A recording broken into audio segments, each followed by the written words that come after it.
my next question for you is, can AI act as an organization's new nervous system, which can sense and respond to changes than a usual human hierarchy can?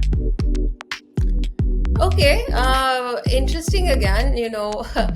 AI is, I think, the new norm now, and all of us are working in ecosystems where AI is all pervasive now, and I think it's becoming, something that we all need to understand how to utilize best to our advantage, right?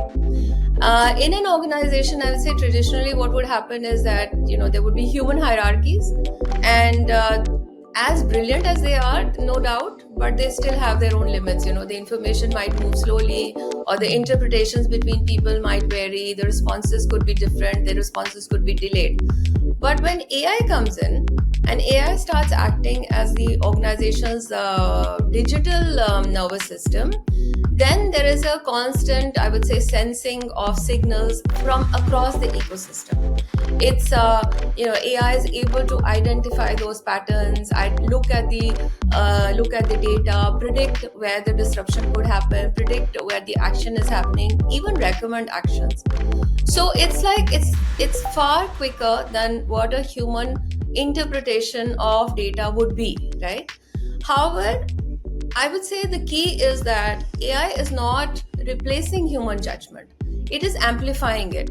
So, just as the nervous system kind of gives a signal to the brain, AI gives signal to the leaders and the teams. It is giving them some sort of actionable insights. So, this is how you need to act. There would be probably greater precision also, because AI is capable to interpret things in a more precise manner. So, for example, it will allow HR to, predict whether there are going to be burnouts.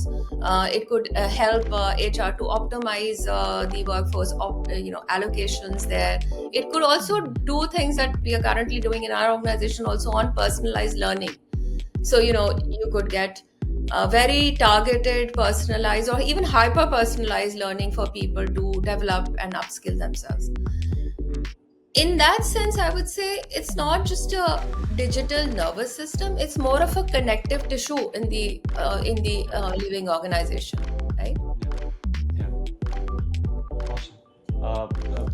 What a great explanation, I must say. Now, let's talk about immunity, right?